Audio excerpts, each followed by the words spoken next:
Muito obrigada pela sua audiência. O tema de hoje é gestão de risco em grandes obras. O núcleo da FIA responsável pelo tema é Gestão Estratégica de Risco Empresarial, GERE, e estão conosco essa noite os professores o engenheiro Fernando Francis, o professor André Assis e o professor Roque Rabechini Júnior. Boa noite, senhores. Boa noite. Antes de iniciarmos, eu sou a Fabiane, faço parte do marketing da FIA e vou falar um pouco da FIA para você. Nós atuamos em 3 diferentes áreas. Na educação, somos reconhecidos internacionalmente como referência de ensino. Mantemos convênios e intercâmbios com universidades dos Estados Unidos, da Europa, da Ásia, das Américas. Temos curso de graduação em administração, pós, MBA, mestrado profissional em gestão de negócios e um portfólio completo de educação executiva em EAD. Com alegria, a gente compartilha que o World University Ranking do Executive MBA, elaborado pela QS, apontou na semana passada o MBA internacional da FIA entre os 100 melhores MBAs do mundo, segundo na América e o primeiro no Brasil. Como consultores, já desenvolvemos mais de 8.000 projetos estratégicos que levaram inovação e conhecimento para pequenas, médias e grandes empresas da vida pública, privada e até do terceiro setor.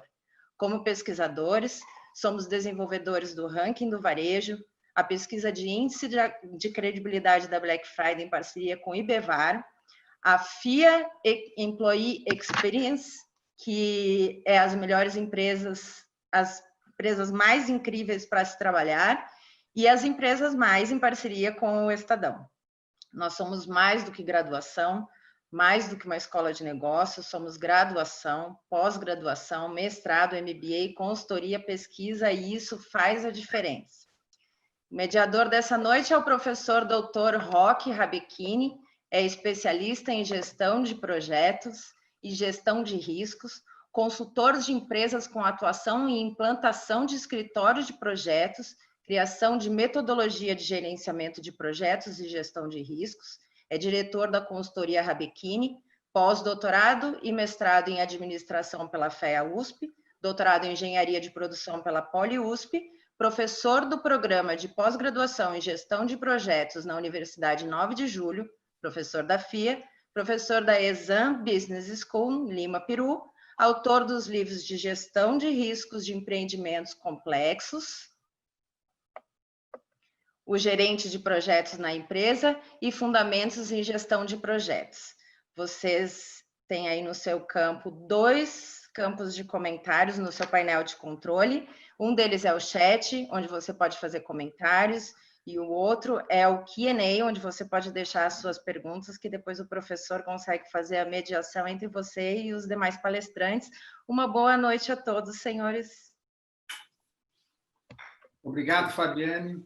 Muito bom estar aqui com vocês, e eu gostaria de dar início, então, a esta conversa, esta live que nós estamos fazendo, né, que foi uma iniciativa da FIA bastante interessante em discutir a questão de gestão de riscos, né, e gestão de riscos com especialistas, né? Na verdade, esse grupo acabou sendo criado por essa iniciativa de atender às necessidades do mercado, atender às necessidades em consultoria sobre gestão de riscos. Estão programadas várias lives, né? Vocês já têm as notícias, nós vamos mandando pelas redes sociais as notícias. Neste mês de julho, semanalmente, nós iniciamos já cada live. Agora, os formatos das lives, elas são em 30 minutos de conversa, 15 minutos para as perguntas dos participantes, né?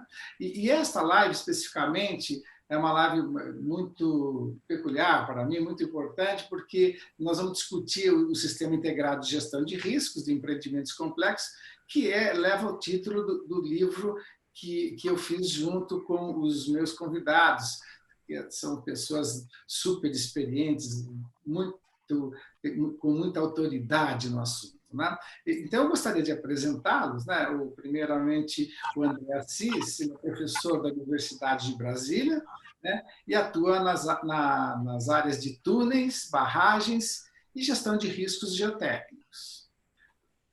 O outro meu amigo, o professor engenheiro Fernando Francis, é formado em Engenharia Civil pela Pontifícia Universidade Católica do Rio, com mais de 50 anos de experiências e livros, mais de 5 livros publicados. Então, eu fico muito confortável de estar aqui e muito alegre de poder tê-los como parceiros aqui, discutindo uma situação bastante interessante, bastante importante no mundo de hoje, que é a gestão de riscos em grandes obras. Tá?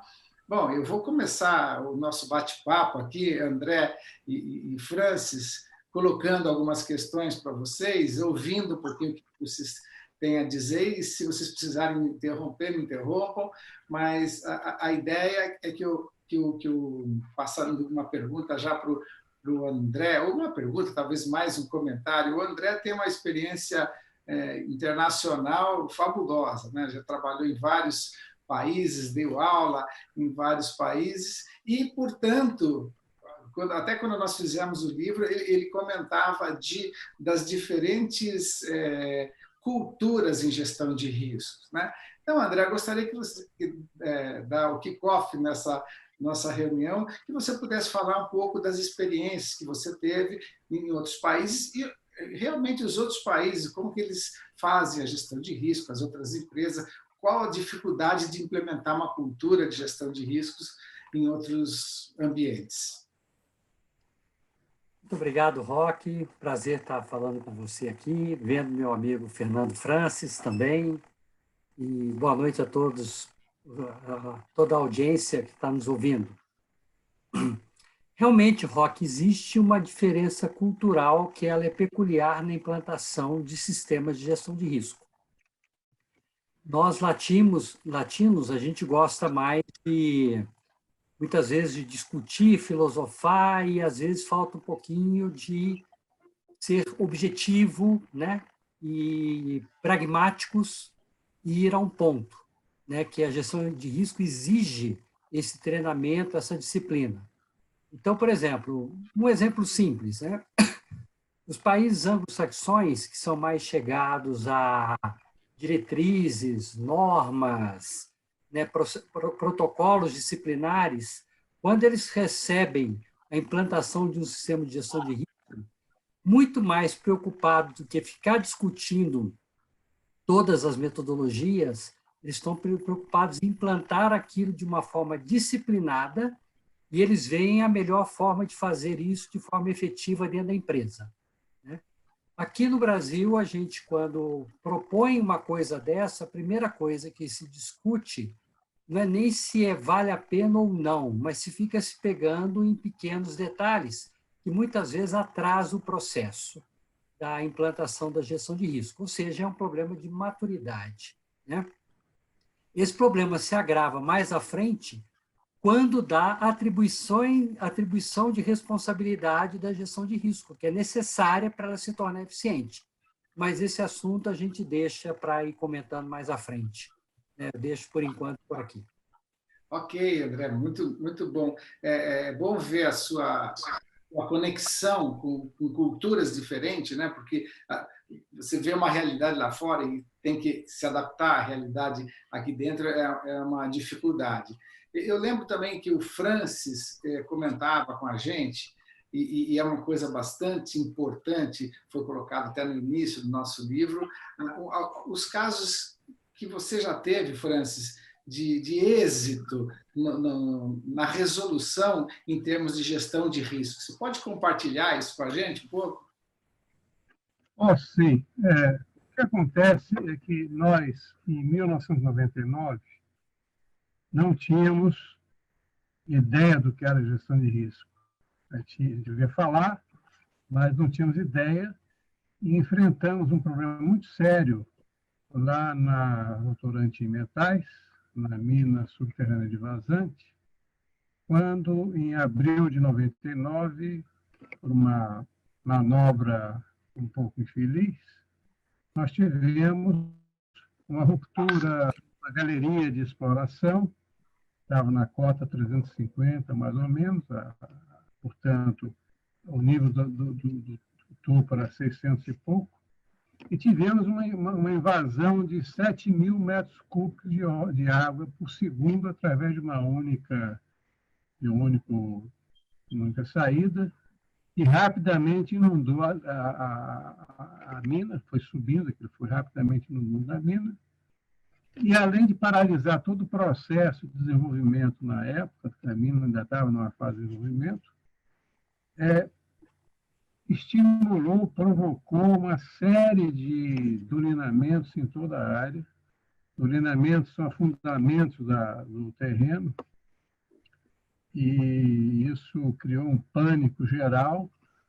E, passadas as primeiras 24 horas, todo mundo sentou a poeira e resolveu, bom, vamos enfrentar o problema. Então, levamos aproximadamente, para enfrentar o problema sem paralisar as atividades da mineração, né, da lavra, nós criamos, então, uma equipe de acompanhamento de todos os sintomas em todas as áreas críticas, para tomar providências de salvamento, assim que fosse necessário. E durante um tempo de aproximadamente 3 a 4 anos, nós tivemos que fazer mudanças em todo o layout da mineração. Mudamos subestação, mudamos equipamentos eletromecânicos, mudamos escritórios, mudamos uma série de coisas. Mas isso depois nós temos feito um contato com uma empresa sul-africana, que já tinha vivido lá na África do Sul várias vezes problemas desse tipo, e fez, então, uma pesquisa muito minuciosa para descobrir onde estavam aquelas cavernas, usando recursos de geofísica terrestre, né? De gravimetria. E, com isso, com o problema já sob controle, sabendo onde é que estavam as coisas ruins, nós nos deslocamos. Quer dizer, isso vem mostrar o seguinte: nós aprendemos gestão de risco no tapa. Quer dizer, na raça. Foi feito assim, muito em função do que tinha que acontecer. Eu tinha alguns livros já comigo a respeito do assunto, naturalmente li tudo aquilo muito depressa, as pessoas não entendiam bem, né, o que era aquilo que a gente estava fazendo, mas acabou funcionando. Quer dizer, não tivemos nenhuma fatalidade. A mina continuou a sua exploração depois de consertar o que tinha que consertar.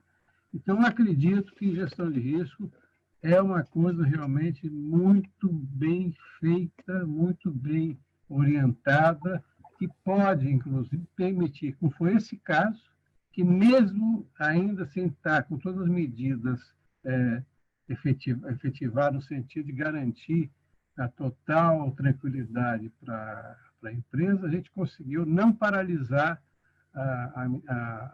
os trabalhos de desenvolvimento da mina e até o início da lavra. Quer dizer, a operação continuou, né?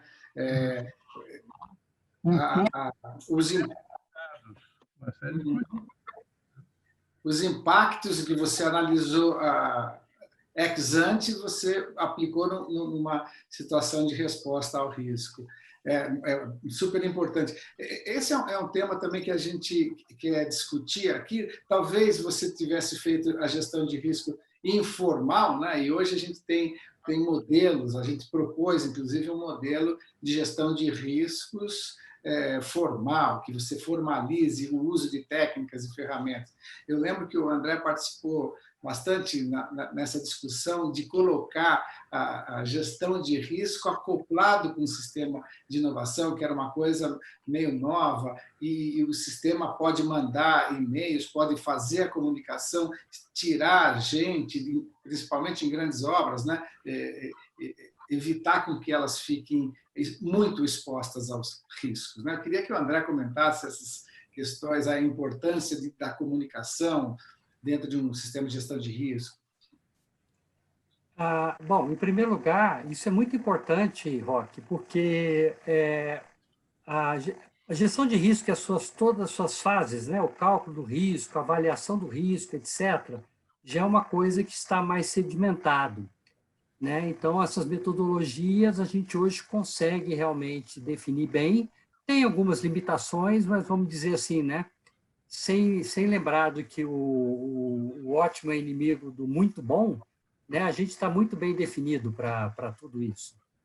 Agora, não adianta nada, o risco está calculado, até certo ponto avaliado, se ele não é comunicado. Né? E comunicado para quem? Para quem, de fato, toma decisões dentro de uma empresa em primeira instância. Né? Então, o chamado dono do risco, que é aquele camarada que tem o poder sobre o dinheiro da empresa, que é quem, no final das contas, vai autorizar a fazer uma solução de mitigação de risco, como o professor França acabou de ilustrar aqui, né, que se alterou todo o layout da empresa, isso implicou em despesas, implicou em novas estruturas, novos equipamentos. Então, essa comunicação é muito importante.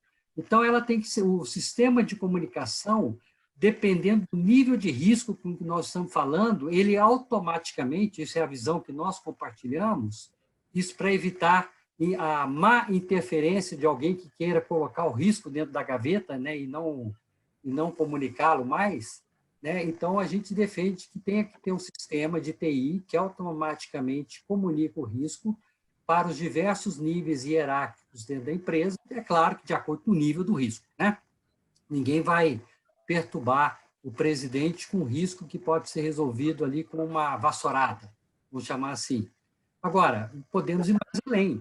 Dentro de uma sociedade que é madura em gestão de risco, onde o risco das suas estruturas é comunicado de forma transparente para todos os interessados, né, os stakeholders, e a própria sociedade, a população que pode ser afetada por aquele risco, nós podemos até evoluir onde esse sistema, em casos extremos, né, para não sofrer atraso de comunicação no caso de emergência, ele pode ser comunicado para as autoridades de defesa civil e as autoridades que realmente tomam decisões perante a uma situação de emergência. Então, acho que o módulo gestão da comunicação ele é tão importante para a eficiência de um sistema de risco como o módulo de gestão do próprio risco. Os dois módulos, gestão de risco e comunicação, formam, né, um sistema eficiente de gestão de risco.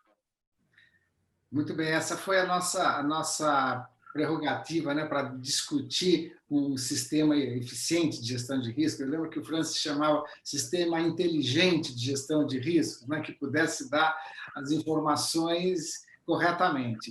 E um sistema ou um modelo em si, acho que ele não se sustenta se você não tiver as pessoas bem treinadas e efetivamente num local. Eu lembro também que o Francis contribuiu bastante para a formação de um escritório de gestão de riscos. Né? Como é que é o funcionamento disso? Como é que é a ligação hierárquica que você acha adequado, Francis, sobre um centro de gestão de risco, que é diferente de um centro de crise. Né? Você monta um centro de crise para resolver um determinado momento e sai. Esse conceito de escritório é uma coisa mais longa, não é isso? Eu gostaria, só antes de responder a sua pergunta diretamente, de aduzir um comentário à primeira resposta do André, que eu acho importante. Eu acho que as pessoas têm que entender que gestão de risco é um trabalho de equipe. Eu acho isso muito fundamental.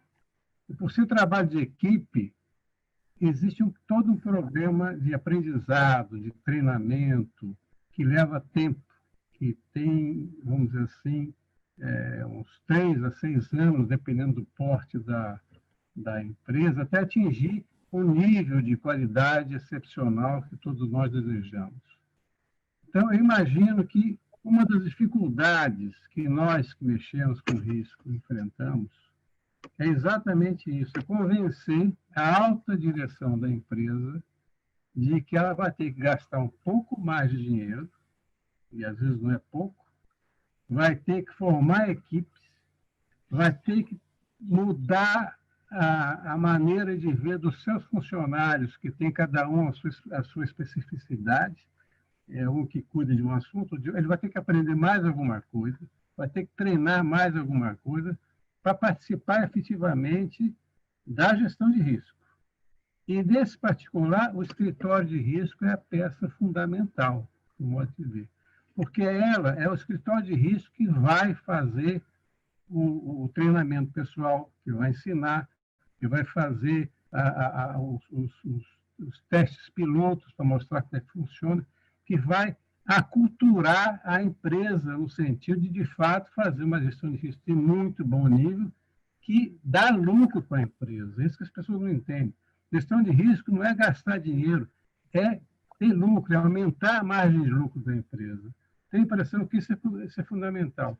Nesse particular, o escritório de risco foi uma ideia, vamos dizer, muito boa, porque ela fica, ao mesmo tempo, dentro da empresa, submetida, orientada pela alta administração da empresa, alta direção, mas fazendo esse papel de disseminação, de aculturamento, de treinamento, de aprendizado de como se faz uma boa gestão de risco. É isso. Muito bem, interessante. Gostei do panorama que você deu, fazendo o alinhamento, a ligação com o que o André disse. André, eu tenho uma preocupação agora quase que filosófica, né? de previsão de futuro, quando a gente discute gestão de riscos, frente a uma incerteza, né? que se verificou agora, que é essa situação que estamos vivendo, né? Em grandes obras, ou mesmo que não seja em grandes obras, nossa forma de operar vai ser provavelmente diferente, né? E o que você acha que isso, por exemplo, a gestão de risco, como que ela vai interferir nessa maneira da nossa atuação? Você acha que vai ter perdas aí? Por exemplo, eu lembro que a gente fica, os técnicos ficam lá examinando algumas estruturas. Você acha que isso vai ser prejudicado em relação à gestão de risco? Eu não entendi bem a última frase. Alguma coisa escapou aqui. Tá. Eu estou perguntando para o André o que ele pensa em relação à relação da gestão de risco no futuro, dado que nós passamos por um momento, porque não é só um exercício de futuro, é um exercício de futuro considerando um momento que jamais tínhamos pensado, né? Depois eu queria que você comentasse também, Francis. André. Particularmente, eu acho que a gestão de risco ela já tendia a sair fortalecida com os tempos modernos. Eu acho que com essa pandemia ainda mais, né? Porque, num primeiro momento, a gestão de risco estava sendo fortalecida. Porque, vamos pensar no âmbito da engenharia, né?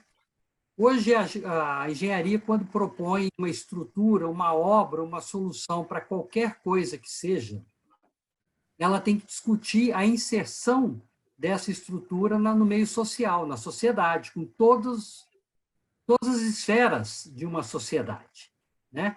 E é muito comum a sociedade questionar a engenharia sobre a segurança daquela estrutura, sobre quais são os impactos daquela estrutura, etc. E a gestão de risco é a única coisa capaz de, ao mesmo tempo, ser favorável à boa engenharia e querer uma engenharia cada vez de melhor qualidade, gerando obras seguras, consequentemente com menor probabilidade de falha, de ruptura, né, que seria o ponto final de um projeto de engenharia, ser uma obra segura, não quer dizer que risco zero, mas com a menor possibilidade possível de probabilidade de ruptura. Por outro lado, a sociedade está preocupada com aquele mínimo de possibilidade que existe, né, de acontecer o acidente e vir a ter consequências danosas para a sociedade. Então, o conceito de risco é o único que consegue interligar as duas coisas. As ambições da engenharia, oferecendo obras que são demandadas, são necessárias para uma engenharia moderna, mas que também que atende ao que a população exige, que são obras que estejam projetadas dentro daquilo que é acordado e que, caso aconteça algum problema, isso seja muito bem entendido, né? Então, a gestão de risco já era um caminho natural das coisas. Com a pandemia, quando acontece um risco, né, um evento de risco, que a última vez que alguém lembrou dele tinha 100 anos, né? É claro que a gente pode até discutir aqui se já havia sinais, se havia outras coisas, mas o fato é que, né, dessa forma, a única coisa que se lembra é da epidemia de 1918, tá? Então, isso mostra que, mesmo com todo esse exercício, muitas vezes alguns riscos passam desapercebidos.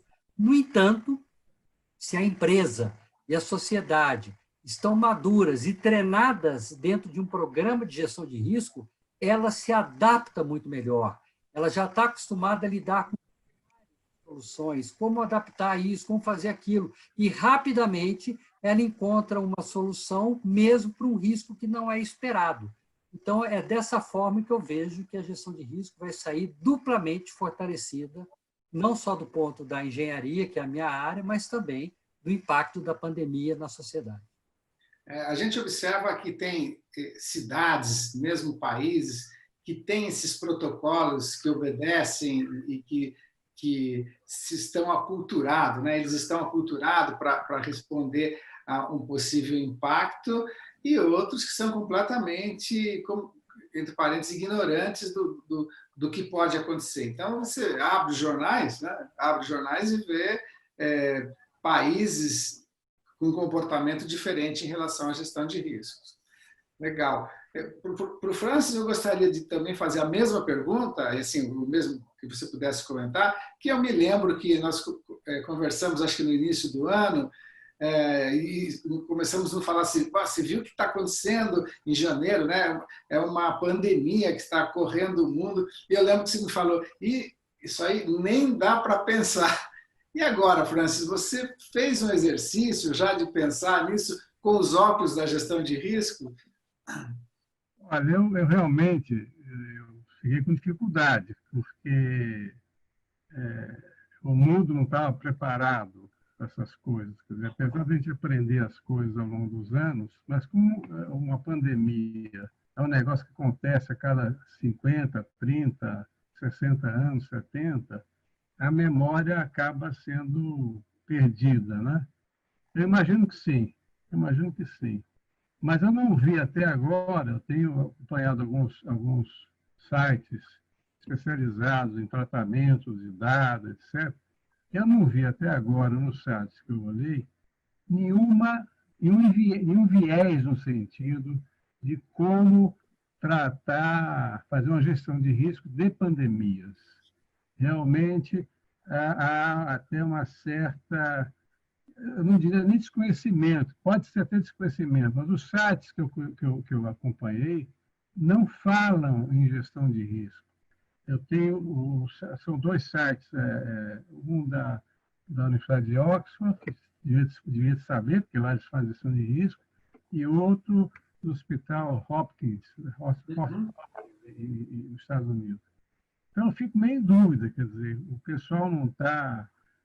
não vou nem falar aqui no Brasil, porque aí a coisa fica difícil, até de comentar. Mas eu gostaria de ouvir do André. O André é uma pessoa que viajou, ele conhece, tem muito mais experiência internacional do que a gente. Se ele pudesse ver como é que ele encara isso em relação à pandemia. Ele acabou de falar, gostaria que ele comentasse um pouco mais a respeito. Um comentário simples, eu não diria que seria uma gestão de risco aplicada à pandemia num contexto integral, mas a gente vê, vamos dizer assim, ações decorrentes, né, de sociedades que estão acostumadas com a gestão. Então, eu lembro que eu estava, há 20 anos atrás, 15 anos atrás, numa reunião, num escritório de túneis na Suíça, quando toca o telefone e o cara que estava comigo era o chefe do escritório, o diretor responsável, e ele recebe a seguinte notícia: estamos com um problema na escavação do túnel, exatamente abaixo da principal estação de trem de Zurique, e vamos ter que fazer um plano de emergência de evacuação. Né? Isso assim, 10 horas da manhã. Eles apenas pegam o telefone e fazem, segue o protocolo tal. Né? Meia hora depois, a gente acompanhando a partir de então as notícias já, tudo tinha sido isolado, todo o sistema de trens tinha sido paralisado naquela estação, já tinha desviado para 2 outras estações, ou seja, eles tinham todos os cenários já pensados e treinados, né? Entre eles, técnico, entre os operadores ferroviários e entre a população. A população se afastou a 500 metros da estação sem não vi nenhuma reclamação, absolutamente nada, uma disciplina perfeita, típica de suíço, né?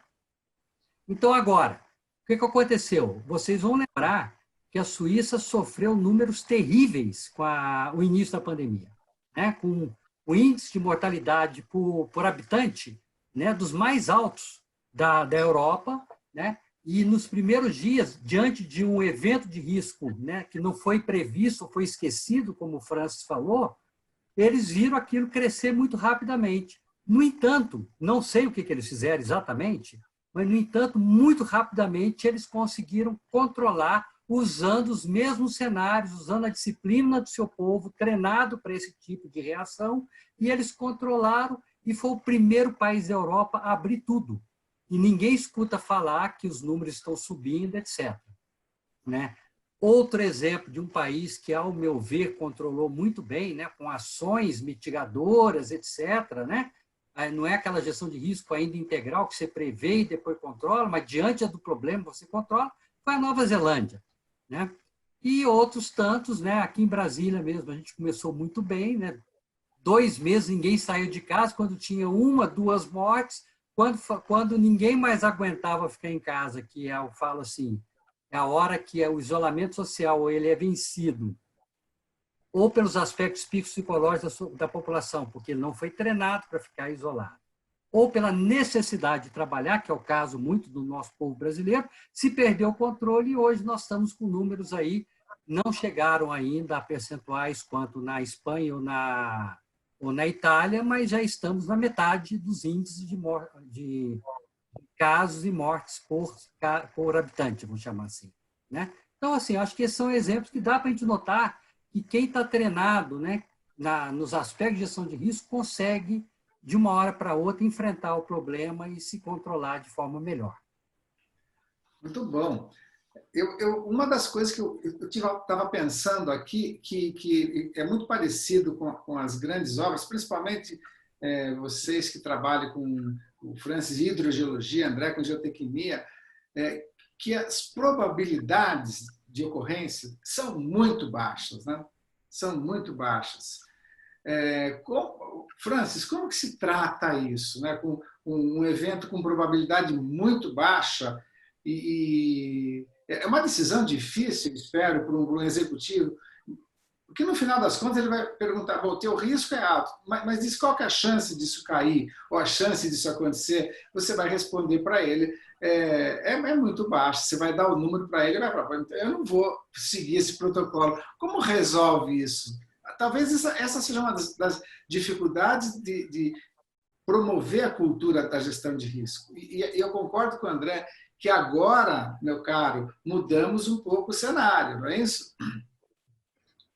Bom, é o seguinte, o que se faz, na realidade, é tratar do assunto empiricamente. Ou seja, nós temos dados estatísticos que permitiram calcular, por exemplo, na faixa de 0,00007 vezes 1 até 0,003 vezes 1, quer dizer, probabilidades desse tipo, o que ocorre em relação a acidentes fatais em diferentes tipos de obra, diferentes tipos de empreendimento, diferentes coisas que nós fazemos, andar de automóvel, andar de avião.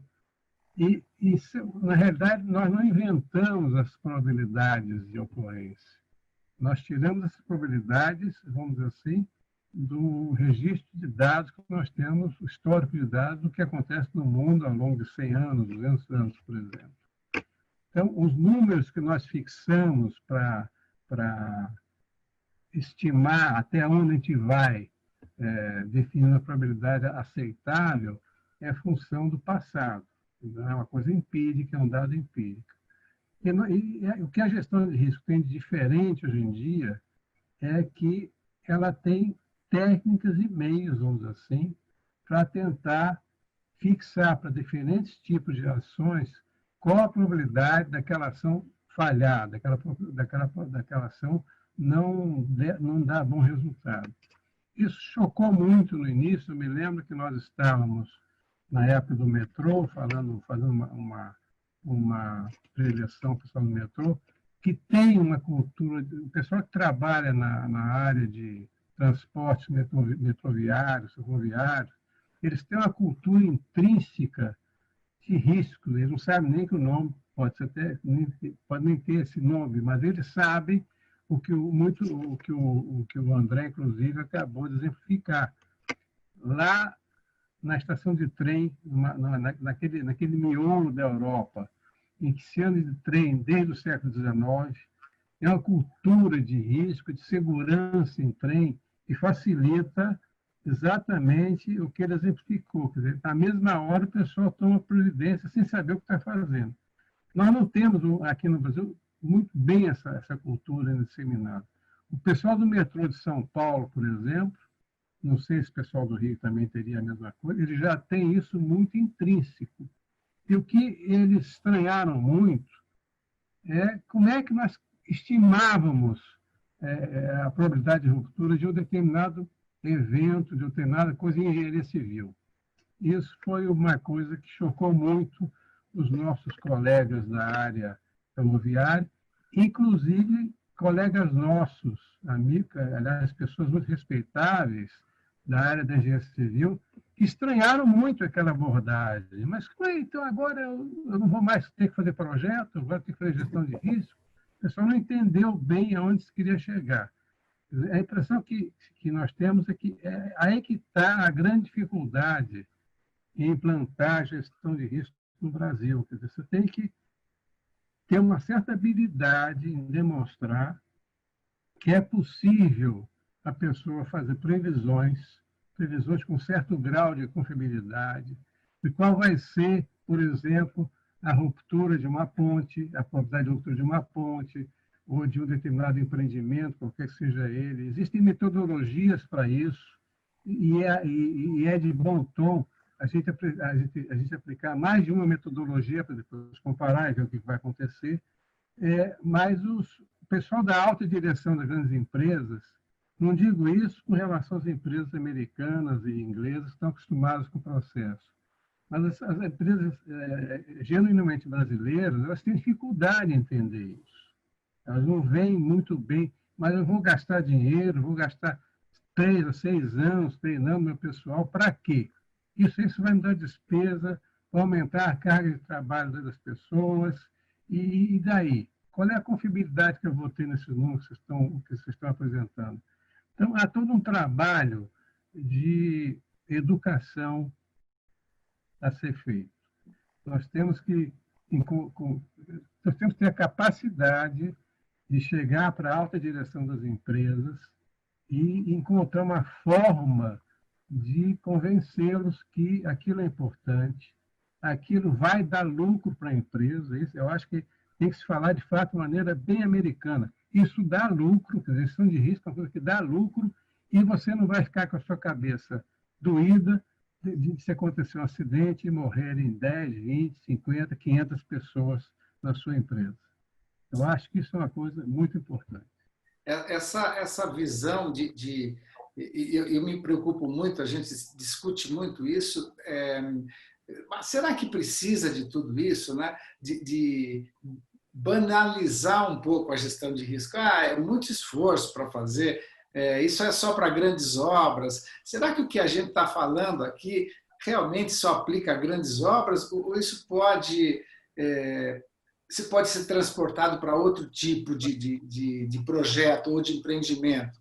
O que você acha disso, André? Como é que você vê a gestão de riscos, não só aplicado... É claro que nós estamos falando de grandes obras, mas isso interessa só para grandes obras? Eu vejo um movimento da gestão de projetos, por exemplo, tendo algumas migrações, né? Começa com grandes obras, depois as outras empresas acabam absorvendo a cultura, achando interessante e aplicando depois os seus resultados começam a melhorar. E com risco, acho que é isso que a gente pensa, né? Como é que você vê isso e que se possa ser utilizado em outras áreas, André? Em primeiro lugar, a gestão de risco como uma forma, né, complementar, adicional de trazer novas informações para a engenharia de forma geral. E a engenharia, a gente pode pensar que todos os produtos tecnológicos são fruto de algum tipo de engenharia, né? O próprio conceito já é muito importante. E esse conceito ele traz uma informação revolucionária dentro da chamada engenharia tradicional, porque além daqueles chamados critérios de segurança que a gente usa em todo tipo de engenharia tradicional, ele traz um conceito que é, olha, mesmo assim, mesmo que você esteja projetando uma obra com um certo critério de segurança, essa obra tem uma probabilidade de falha. Sim. Tá? Então, isso é uma informação revolucionária, né? Ele quebra o paradigma da engenharia exata, aquela engenharia que foi passada para nós, engenheiros, e para todo o público, uma sociedade, que a engenharia era exata, né? E aí, diante de acidentes, diante de impactos, prejuízos, etc., se questiona, então, né, se a engenharia é mal feita. Não, às vezes ela foi até bem feita. Às vezes ela tentou cobrir todos os lados, mas aconteceu aquela probabilidade de falha que pode ser tão pequena quanto aquela que o Fernando e vocês estavam falando agora há pouco. Mas isso, então, a gente tem que aceitar que, de vez em quando, pode acontecer uma falha e com impactos. Então, diante disso, obviamente, eu diria o seguinte: a análise de risco ela inicia de forma muito fácil de ser convencida, né? Aí o termo fácil, entre aspas, porque o Fernando já disse que não é fácil coisa nenhuma, né, de convencer as pessoas, né? Mas é mais fácil aquelas obras que têm maior impacto. Se elas acontecerem uma ruptura, a coisa é tremenda. Então, tanto é que, modernamente, a gestão de risco começou com as usinas nucleares, né, onde o cara vira um benefício muito grande, mas se acontecesse o acidente, veja o que ia acontecer. A mesma coisa se aplica à aviação. Que coisa mais terrível do que pensar na aviação do ponto de vista de consequência da falha?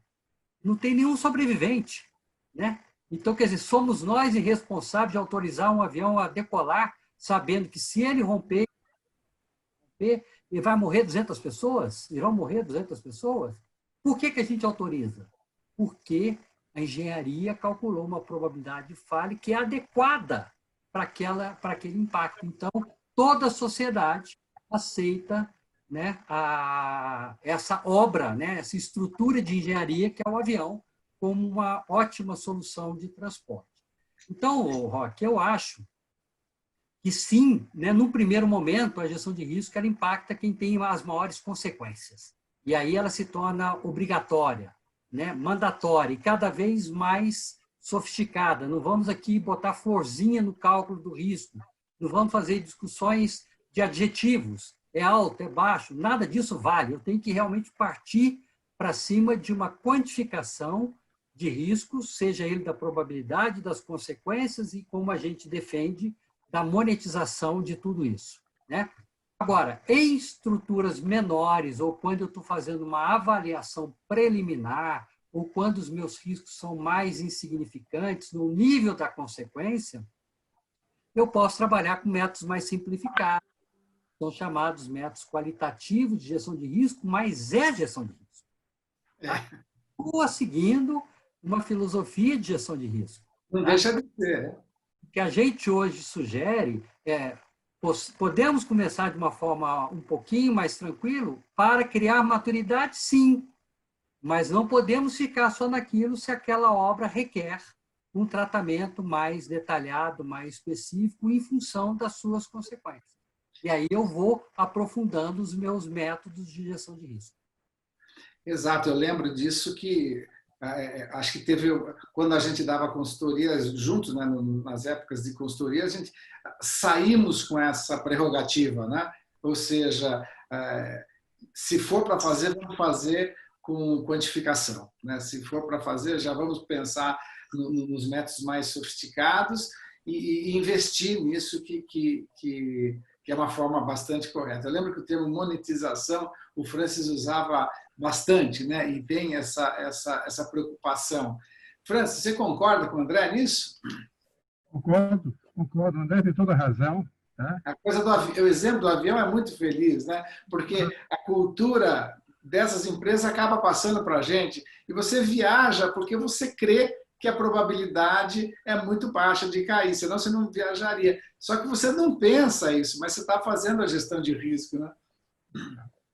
André tem toda a razão. Inclusive, é muito comum você fazer gestão de risco para hospitais, para escolas, quer dizer, são gestões de risco, vamos dizer assim, mais leves, que podem ser feitas com métodos menos sofisticados, embora sempre, no meu modo de ver, tenham que ser quantificados. Tá? Então, a sua pergunta com os comentários do André, eu estou juntando aqui para mostrar que mesmo em obras pequenas, em instalações pequenas, em pequenas indústrias, cabe fazer gestão de risco. Ela não vai custar tanto quanto uma grande obra, ela vai ser feita de uma maneira semi-qualitativa, semi-quantitativa, e vai dar bons resultados. Eu não tenho a menor dúvida quanto a isso. Tá? Agora, o André conversou um pouco sobre, talvez seja até o André agora, explicar um pouco por que nós temos dois ingredientes do risco, que é a probabilidade e o impacto. Talvez o André pudesse voltar a fazer esse comentário. Ok, eu só queria lembrar algumas coisas desse nosso encontro, que nós combinamos de, então, sortear um livro para quem está assistindo, né? Então, para quem estiver aqui, a gente vai sortear um livro. E depois a FIA manda um e-mail para vocês, tá? Porque ela tem o e-mail de vocês. E eu quero lembrar aqui também, depois da pergunta do André, que no chat tem algumas perguntas. Então, eu vou tentar resumir essas perguntas e vou fazer para vocês, que nós estamos com o tempo meio esgotando aqui, tá bom? Então, André, a palavra sua sobre probabilidade e impacto, né? Uma visão que o Francis te pede, e assim eu vou para o chat. A gente está aqui falando do tempo de risco, mas não necessariamente toda a nossa audiência tem um conceito chamado risco de engenharia, né? Porque a palavra risco, numa linguajar coloquial, ele se confunde com probabilidade, com chance de. Tanto é que é comum eu virar para um amigo e falar assim, vamos sair de moto? Aí ele fala, mas qual é o risco de chover? O que ele está me perguntando é qual a probabilidade de chover. Aquilo não é o risco de engenharia, né? O risco de engenharia é um conceito que tem que integrar juntamente as variáveis. A probabilidade de um evento incerto ocorrer. O evento incerto é a minha obra, por exemplo, romper, o avião cair. Tá? Então, é claro que isso não é certo, mas tem uma probabilidade dele romper ou cair. E junto com essa probabilidade, eu tenho que ver o seguinte, qual o tamanho dos impactos dessa ruptura, dessa falha, né? Essa falha da estrutura, do prédio, do metrô parar e ficar quebrado, ou então de qualquer coisa dessa forma. E esse conceito ele é multiplicado. Então, eu tenho, né, que a probabilidade de falha multiplicado pela consequência, caso aquela falha ocorra, é o risco de engenharia, e eu faço essa distinção para que ninguém confunda com o linguajar corriqueiro. Isso é muito importante educar a população quanto a esse conceito, né, porque a gente vê, às vezes, comentários de autoridades, né, que saem completamente errôneos, inclusive o próprio sistema de classificação de segurança de barragem do Brasil, né, ratificado por uma legislação, por uma lei federal, saiu na palavra probabilidade de falha, saiu a palavra categoria de risco. Daí vocês têm uma ideia de como que isso é perigoso, porque aí nós não estamos falando a mesma coisa. Quando eu estou falando aqui risco grande ou risco baixo, eu estou falando do produto entre a probabilidade de acontecer e a consequência. Por isso que eu aceito o avião, porque a consequência dele é altíssima. É morrer 200 pessoas. Mas a probabilidade de um avião cair, né, entre pouso e decolagem, a chance de um avião cair está em torno de 10 a menos 7. Né? Ou seja, para 10 milhões, a cada 10 milhões de pousos e decolagens, eu tenho uma falha de um avião cair, que aí, então, eu tenho a probabilidade de fatalidade de uma pessoa, né? Dividindo isso por 200 ou por 100, que seja. Então, eu aceito porque eu uso essa probabilidade. Né? Veja bem, no caso dos carros, no Brasil, a chance de eu ter uma fatalidade de um carro é 1 para 5 mil. Olha só a diferença de probabilidade comparado com o avião. O avião, eu estou falando lá, em 1 para 1 milhão, a chance de uma fatalidade, 1 para 100 mil, dependendo do tamanho do avião, uma fatalidade. No carro é 1 para 5 mil. Né? No entanto, nós, né, pobres mortais, população, tendemos a aceitar a probabilidade do carro maior, porque sou eu que dirijo, eu acho que eu vou me safar de qualquer acidente, não sei o que, vai sobrar para os outros, não para mim. Então, eu aceito aquela probabilidade intuitivamente, e são chamadas, né, riscos aceitados socialmente falando, e são impostos. Esses a sociedade tem mais dificuldade de aceitá-los. Né? Aquilo que eu obrigo ele a aceitar. Então, quando eu construo uma barragem e a jusante tem pessoas, essas pessoas passam a ser obrigadas a aceitar aquele risco. Então, a minha conversa de política de risco e gerenciamento de risco com essa população é muito mais trabalhosa, porque eu estou impondo a elas um risco do que elas entrar no avião, que foi decisão delas, ou elas dirigir um carro, que também foi decisão delas.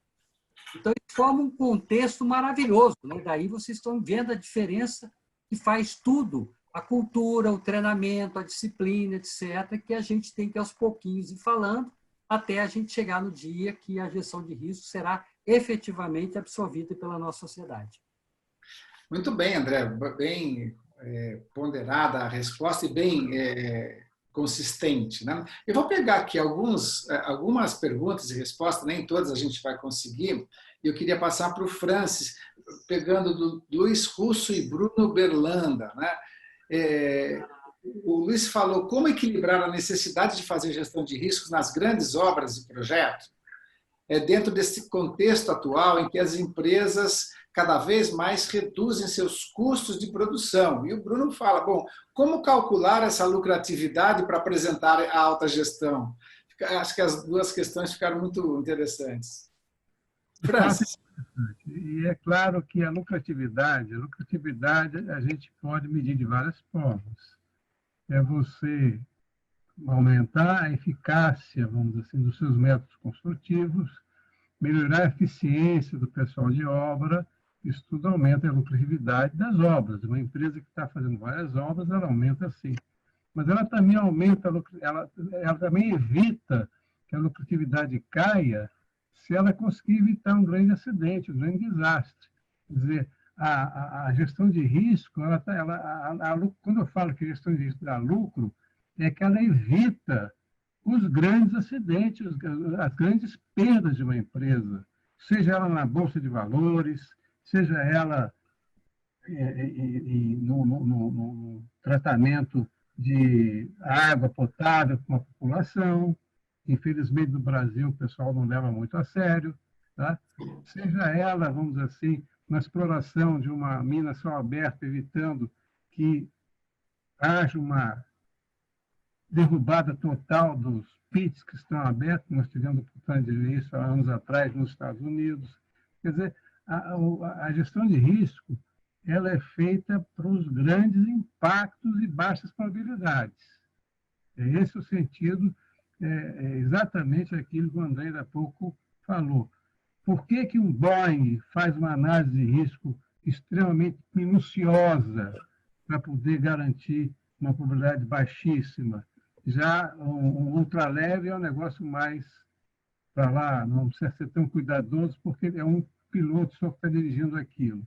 É exatamente isso. Quanto maior o desastre, as consequências do desastre, mais cuidada tem que ser a gestão de risco. Eu não tenho a menor dúvida que é aí que está a grande lucratividade. A grande economia é uma lucratividade que você evita os grandes problemas. Não sei se respondi bem a pergunta, Sim. mas dá essa informação. Mas bastante interessante. A gente discutia muito isso, né, dos riscos de oportunidades, não somente riscos de ameaças, né? Eu tenho o Efroim Weidman, que pergunta, entre aspas aqui para o André, né, qual a forma de convencer a alta administração da importância de gestão de riscos? Você já comentou um pouco, mas ele gostaria que você falasse mais um pouquinho sobre isso. Eu vou ser pragmático nessa resposta. Eu acho que é o seguinte, a forma de convencer a alta direção é mostrar o tamanho do prejuízo que o cara vai tomar se acontecer o acidente. É o dinheiro, né? Então, o cara vai lá e fala assim, por exemplo, uma operação de petróleo, que nem da BP, lá no Golfo do México, hoje vai aquele vazamento, vazou petróleo por mais de um ano. Entre consertar, limpar a área, indenizar e pagar multas, o custo daquela consequência foi 65 bilhões de dólares. Né? Felizmente, uma petroleira pode pagar isso. Tá? Os custos levantados até o momento para todo o reparo, né? De novo, mesma coisa, né? Reparo, indenizações, etc., do acidente de Fundão, em Mariana, está da ordem de 40 bilhões de dólares. Tá? Então, quer dizer, é claro que eu estou usando exemplos, né, terríveis, mas isso acontece, né? Por exemplo, nós tivemos uma outra mineradora aqui no Brasil, a mina ia muito bem, a sua estrada férrea, né, que transportava o minério da mina até o porto ia muito bem, o porto rompeu. Quer dizer, o porto rompeu, cara, você há quanto tempo sem operar? Até você consertar aquele porto, né? Então, quer dizer, você tem que chegar para o primeiro. Aí a importância da quantificação e da monetização da gestão de risco. A única forma de ter uma linguagem comum entre toda a hierarquia da sua empresa, a alta direção, os stakeholders, acionistas e todo o pessoal mais, é falar em dinheiro. E aí você mostra, né, de uma forma, primeiro, negativa, né, do tamanho do seu prejuízo, mas depois você tem que se preparar para mostrar as oportunidades que a gestão de risco também pode te oferecer, como o Francis estava exemplificando, vai se tornar mais produtivo, vai se disciplinar mais, vai treinar a equipe, ou seja, eu falei agora há pouco, a gestão de risco é amiga da boa engenharia. Ela patrocina a boa engenharia, porque no final eu vou ver que é barato fazer boa engenharia, fazer obras com segurança, porque a probabilidade de falha dela será muito menor. E isso é muito mais barato do que ter o acidente. Né? Então, eu acho que a melhor forma é falar em termos de dinheiro, e inicialmente de forma negativa.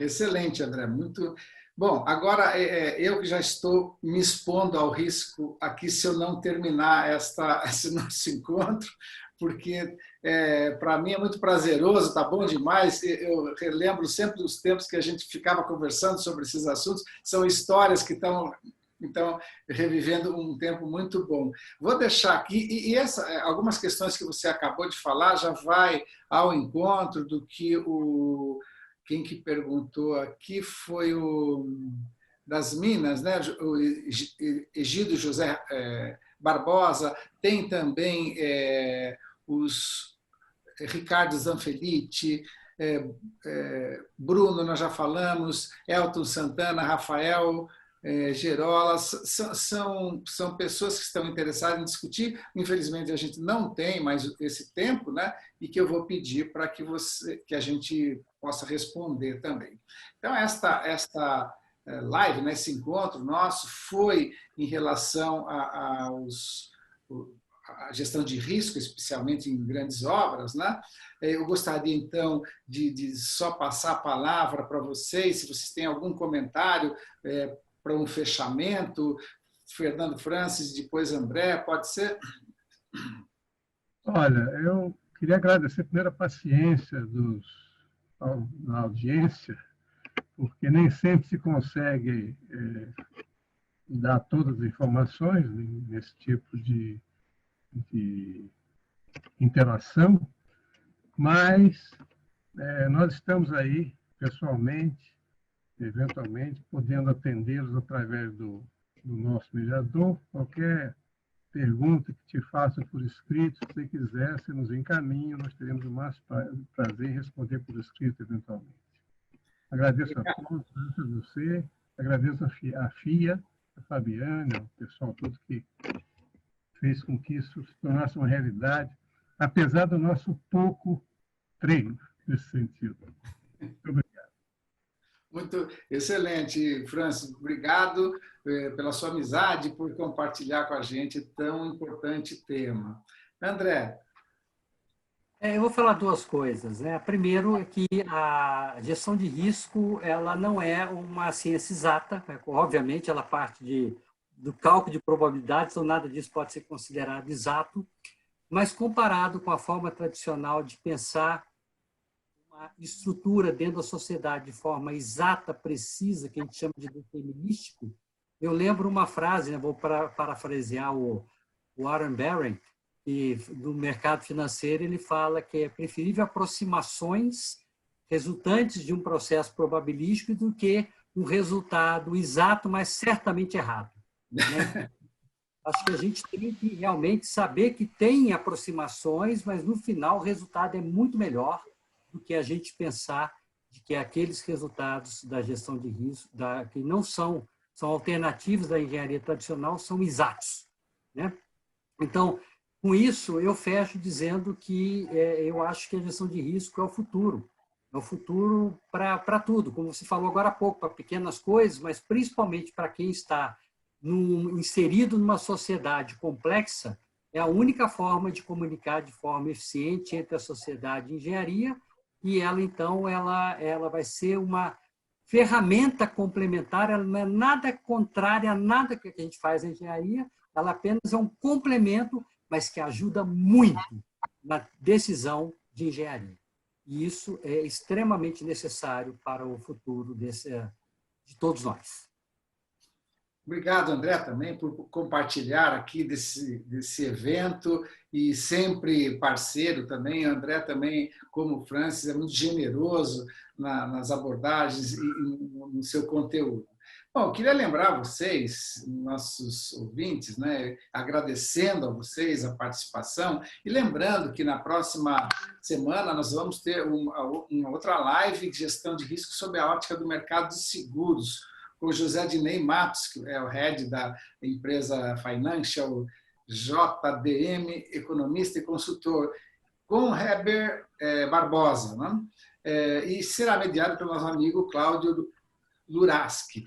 Eles vão falar sobre a importância da utilização de gestão estratégica visando reduzir custos com contratação de seguros, mitigar riscos e permitir um controle mais efetivo sobre as variáveis internas e externas que possam impactar as atividades de uma empresa. Então, também é um dos temas que selecionamos para poder abordar toda a gestão de risco, essa importante disciplina, que, como nós fechamos aqui, é algo que vem evoluir as técnicas de gestão e o posicionamento melhor das empresas em termos das probabilidades e dos impactos. Eu agradeço a todos pela participação, agradeço a FIA, agradeço o pessoal que nos deu todo o apoio aqui para que essa live estivesse em pé com bastante entusiasmo.